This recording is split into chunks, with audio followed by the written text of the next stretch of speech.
जय श्री कृष्णा। आज हम आपको बताएंगे कि पांडवों ने श्री कृष्ण से पूछा कि हे भगवान, हमें वो बताओ कि कलयुग कैसा होगा और उसकी गति कैसी होगी। तो श्री कृष्ण कहते हैं कि तुम पांचों भाई वन में जाओ और जो कुछ भी दिखे वह आकर मुझे बताओ, मैं तुम्हें उसका प्रभाव बताऊंगा। पांचों भाई वन में चले गए। वन में उन्होंने जो देखा उसको देखकर वे आश्चर्यचकित रह गए। आखिर उन्होंने वन में क्या देखा और श्री कृष्ण ने क्या जवाब दिया, जानने के लिए पूरी कहानी को देखें और लाइक करें और सब्सक्राइब करें। युधिष्ठिर की बारी थी। पांचों भाई जब वन में अलग अलग रहने लगे तो एक बार चारों भाई अलग अलग दिशाओं में वन भ्रमण पर निकले। युधिष्ठिर भ्रमण करते हुए उन्होंने एक जगह पर देखा कि किसी हाथी की 2 सूंड हैं। ये देखकर युधिष्ठिर को आश्चर्य का ठिकाना नहीं रहा। अर्जुन दूसरी दिशा में भ्रमण कर रहे थे। कुछ दूर जंगल में जाने पर उन्होंने देखा कि उसे भयंकर आश्चर्य में पड़ गए। उन्होंने देखा कि कोई पक्षी, उसके पंखों पर तो वेद की ऋचाएं लिखी हुई थी, पर वह पक्षी मुर्दे का मांस खा रहा था। दोनों भाइयों की तरह भीम भी भ्रमण पर गए थे। भीम ने जो देखा वह भी आश्चर्यजनक था।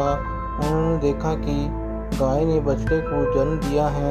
जन्म के बाद वह बछड़े को इतना चाट रही थी कि बछड़ा लहूलुहान हो गया। सहदेव की बारी आई। सहदेव जब भ्रमण पर थे तो उन्होंने चौथा आश्चर्य देखा कि 6-7 कुएं हैं और आसपास के कुएं में पानी है, किंतु बीच का कुआं खाली है। बीच का कुआं गहरा है, फिर पानी नहीं। उन्हें ये देखकर घोर आश्चर्य हुआ, ऐसा कैसे हो सकता है।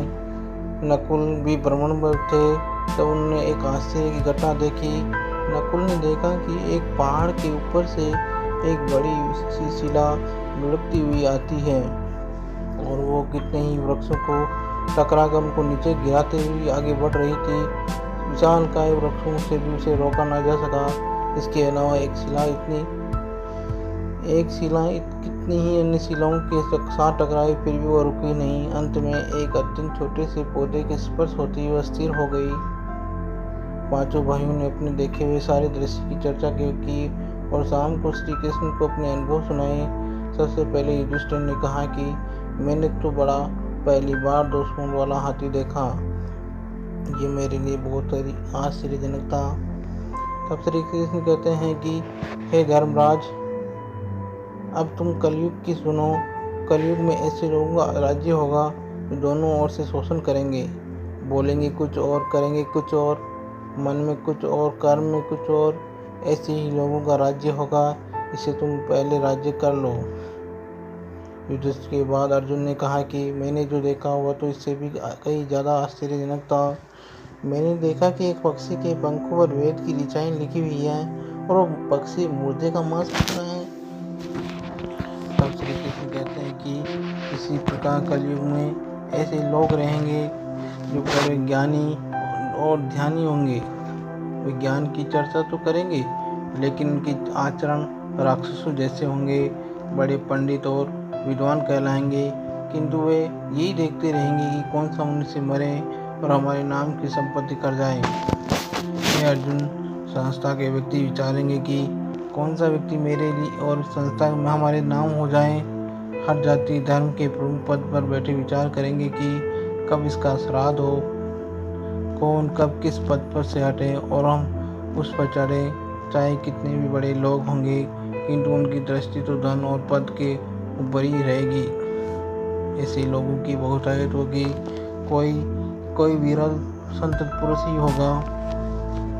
अर्जुन के सवाल के जवाब के बाद भीम ने अपना अनुभव सुनाया। भीम ने कहा कि मैंने देखा कि गाय अपने बछड़े को इतना चाटती है कि बछड़ा लहूलुहान हो जाता है।